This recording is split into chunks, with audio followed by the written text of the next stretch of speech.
All right, testing 1 2 3, testing 1 2 3.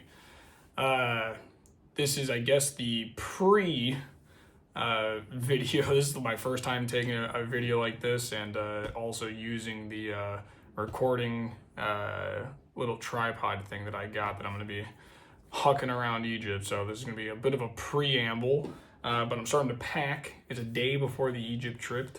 It's the first time I've ever made like filming like a main part of a trip, so this is going to be interesting. It's going to be a weird time because normally I'm not the person to take pictures. I'm not normally the person to like care too much about videos. I mean, I'm just normally kind of a live in the moment guy, but I wanted to kind of take this trip to this is like a trip that I'm probably never going to do again. So I want to document this. I want to like have this if I have ever kids, or if I want to look at this 20 years later just for myself. I want to be able to show people kind of this whole experience, and I think that's going to be really interesting. So I don't know where this is going to land. I don't know if I'm going to do this as like a preamble, or if I'm going to even post this as part of the series. I guess I'm going to call it. I'm going to try and kind of record each day and then kind of upload every day. I don't know if I'm going to edit it. I don't know if I'm just going to keep it long form. If I do keep it long form, it's going to be a lot of unfiltered Liam that you're going to experience. So if you're not extremely familiar with me, and you just know me from work and stuff like that, then hey, you're going to come along and get to know exactly who I am, for better or for worse. So but I'm excited. This has been a trip that I've been wanting to take forever. I've been fascinated with ancient cultures and Egypt in particular since I was a young child. The King Tut tour happened in the Field Museum, or in the Science and Industry Museum here in Chicago when I was a young kid. So ever since then, and just kind of learning about their history, and just being a kid who just always asked the question of like how, like why, like how did this happen? And Egypt is kind of a whole question mark. No one can answer it. No matter how much they try and say they can answer it. We can answer parts of it, but we don't know very much. And I think a lot of what mainstream Egyptology has to say is completely wrong. So that's going to be fun to experience it for myself and kind of hear, just all of the stuff in the museums, just get to experience it myself, just with a lot of the kind of contextual knowledge I have that has been done in terms of studying and just kind of like trying to complete the Egypt story, and just none of it makes sense. I mean, we already, everyone understands the whole pyramid thing is no one knows. If anyone tells you that they know how they made those things, they're fucking lying to you. They have no idea how they made those things. And also mainstream Egyptology gets it all wrong, which is just so strange because, they'll tell you like, oh, they were places for kings to be found in, or to be buried in and all this, but we've never found a mummy inside a pyramid. So what are we talking about? Google that if you don't believe me. We've never found a mummy inside a pyramid before. They're not made for that. And also it's just very interesting because we don't know their true age. And, we kind of attribute the pyramids to have being built by the ancient Egyptians, but I don't see it.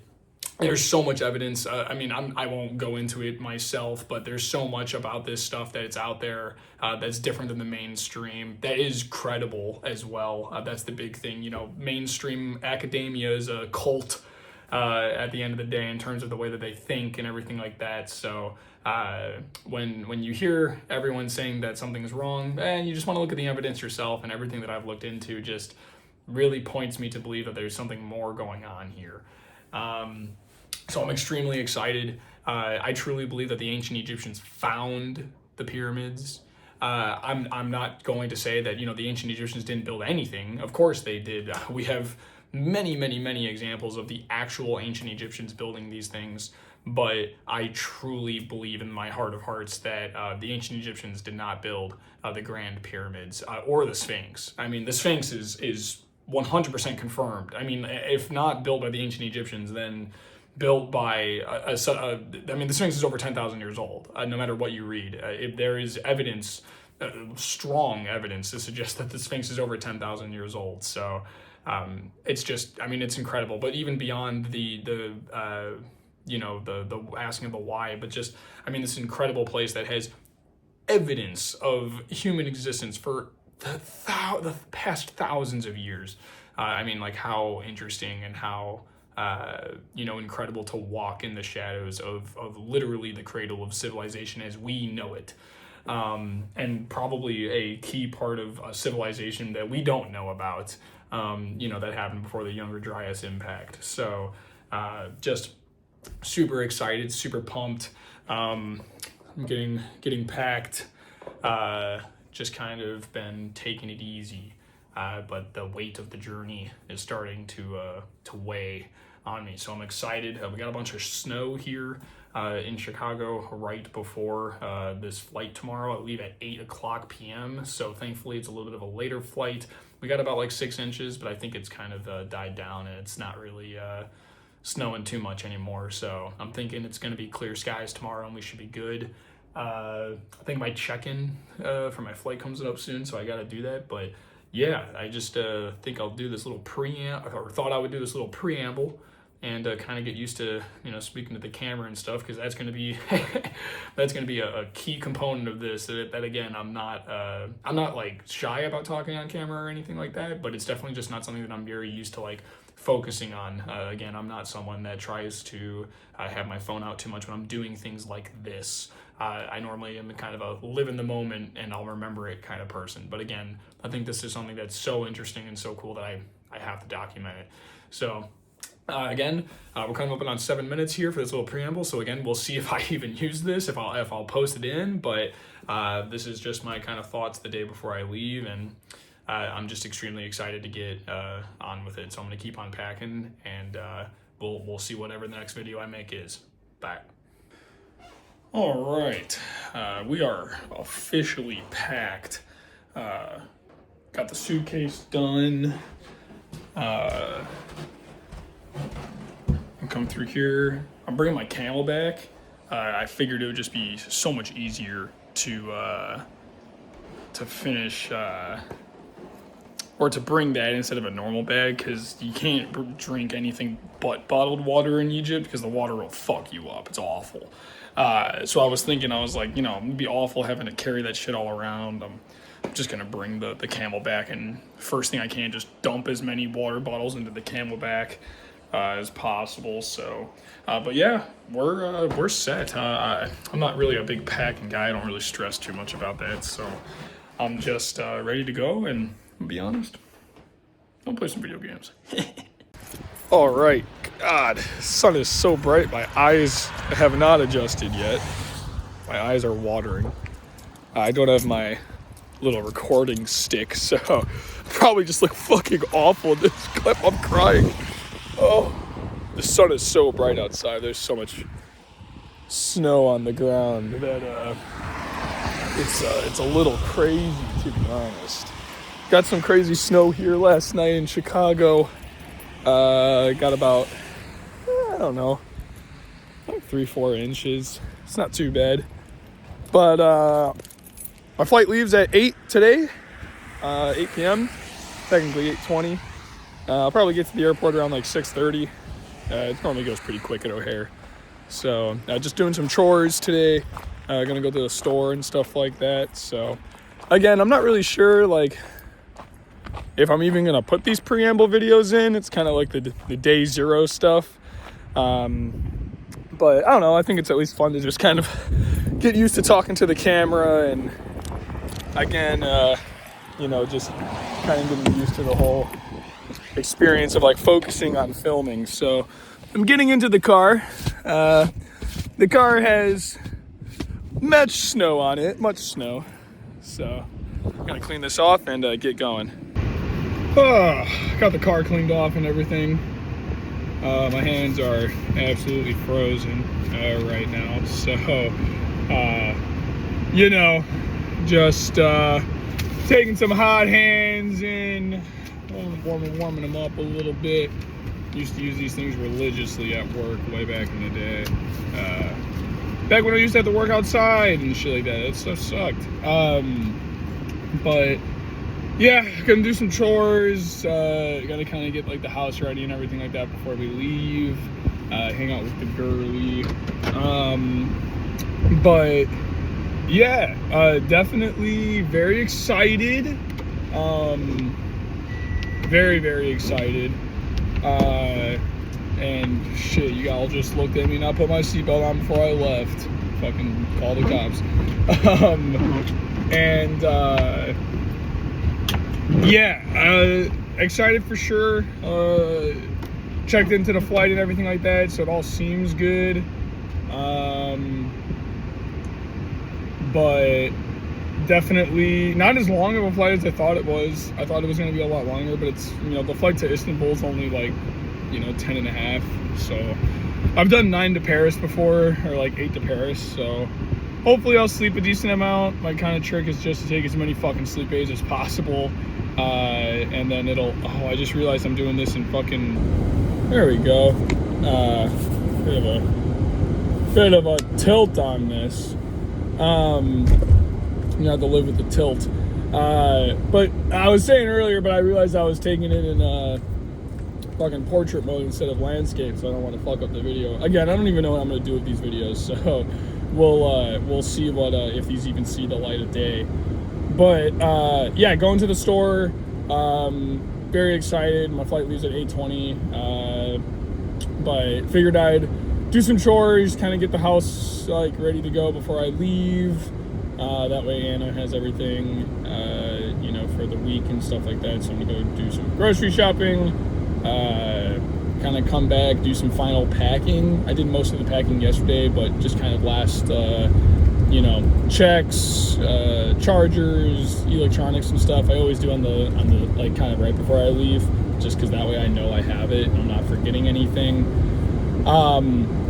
Flight's not going to be as long as I thought it was. I mean, technically the total travel time is about as long as I thought it was going to be, but the flight to Istanbul is only 10 and a half, so that's not too bad.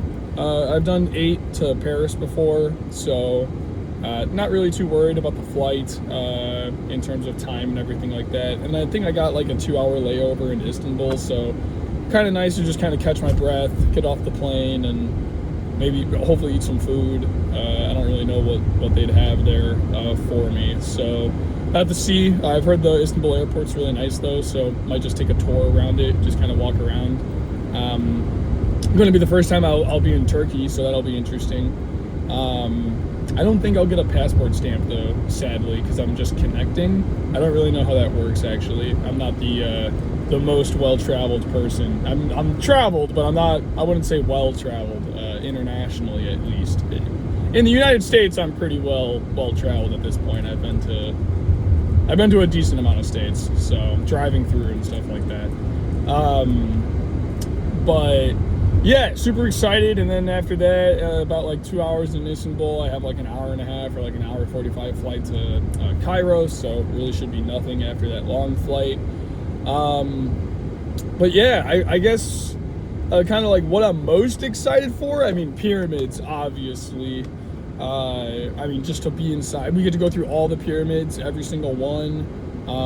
We get to obviously walk outside of them and stuff like that. And I personally, I don't know how true it is, but I really am enamored by the Christopher Dunn pyramid concept, just in the sense that it may have been a wireless power generator. Who knows, right? But what a cool idea. And I really highly recommend anyone who is listening to this that has never looked into the Christopher Dunn electric pyramid theory. I really just highly recommend it. It's so interesting. And Christopher Dunn is not a cuckoo. That guy is incredibly bright, incredibly smart, and he really knows what he's talking about. So I really highly recommend you read his book about it, if not, at the very minimum, just, you know, kind of learning about the theory in general and all of that. It's just incredibly interesting to think about. It ties into Nikola Tesla and wireless energy. And, I mean, hey, if somehow someone's listening to this and you don't know the whole story about Nikola Tesla, let this be your sign to go learn about that, because that is a crazy chapter in American history, or just history in general. Go look at what happened with Tesla and the FBI and Thomas Edison and what is it? It's not Rockefeller. J.P. Morgan. Go look at what happened with him. It's fucking weird, man. Just makes you kind of, tilt your head a little bit. Like, Tesla may have been onto something, because his whole thing was that he wanted to give free energy to everyone around the world. And obviously J.P. Morgan heard about that and was like, nope. You said free? Nah, that ain't gonna happen. And then he went to Thomas Edison, and Edison was smart enough, or a piece of shit enough, depending on how you look at it, to recognize what JP was really looking for was something that he could put a meter on to charge people and make money for. And Edison was all about it. So he kind of ran with a lot of Tesla's ideas. And Tesla was ousted from any and all like high-class society. J.P. Morgan essentially put a complete kibosh on him as a human being as well. Shut him out of all social circles. Said that if you talk to him, you're never going to talk to me, which essentially meant death in the business world at the time, just because he fucking owned everything. Very interesting stuff, but tying it back into Egypt, I'm kind of rambling here, but tying that back in is there are specific areas in the Great Pyramid specifically that have a lot of evidence to suggest that, Christopher Dunn's theory is at least plausible.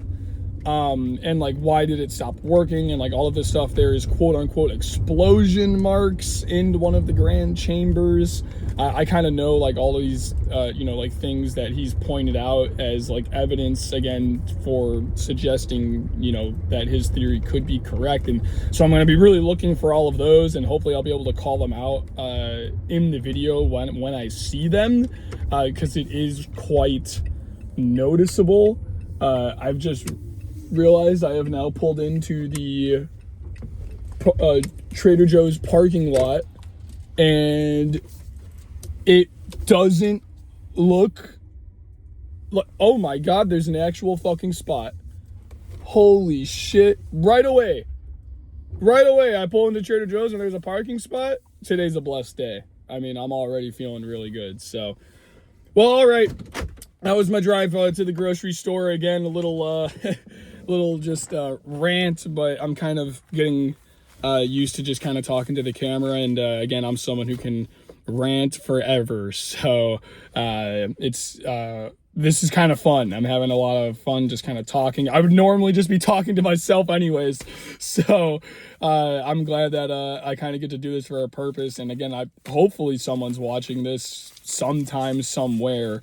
I don't really know who I'm going to share this with, or like where I'm going to post this, or if I'm even going to make it public. But oh my god, that girl in front of me is not ready for this weather. She has fucking barely any pants on and a fucking tank top, and she looked cold. On that note, guys, I'm going to go inside and get my groceries.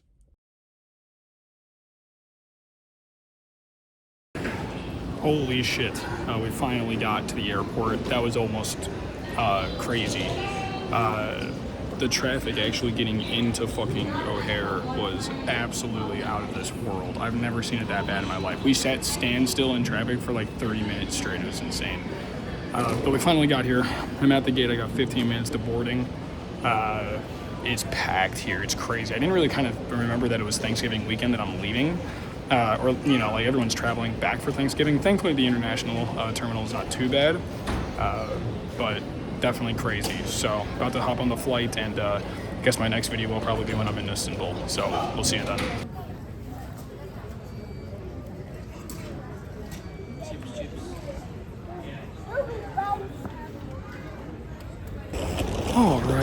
we have officially made it to Istanbul. The flight was awful, and international transferring is always so fucking ass. I mean, no one can speak English very well, so it's always just like, hey, I need help, and they're just like, oh, go here, and I'm like, is this actually where I need to go? I don't know. You're not really telling me very well. Not any fault of their own, but I essentially got off, and because I've never been to Istanbul airport before, I don't exactly know like how the transfers and stuff work. So I get off, and I don't have a boarding pass. So, like, I cannot get a boarding pass for this flight to fucking Cairo. And I keep asking the guy, I'm like, dude, is this where I need to go? And he keeps telling me, like, no, these are for... He kept saying the word in... I guess it's Turkish. I don't actually know. For, like, domestic. And I just was like, no. I was like, I'm not trying to go domestic. I'm trying to go international. So it took a little while there to kind of figure that all out, but I think I've finally figured it out. I got about like an hour to board this flight, so I'm really hoping I can just get through and it's not too big of an issue, but we'll see.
Absolutely gorgeous. With the new friend Eric. I mean, look at that.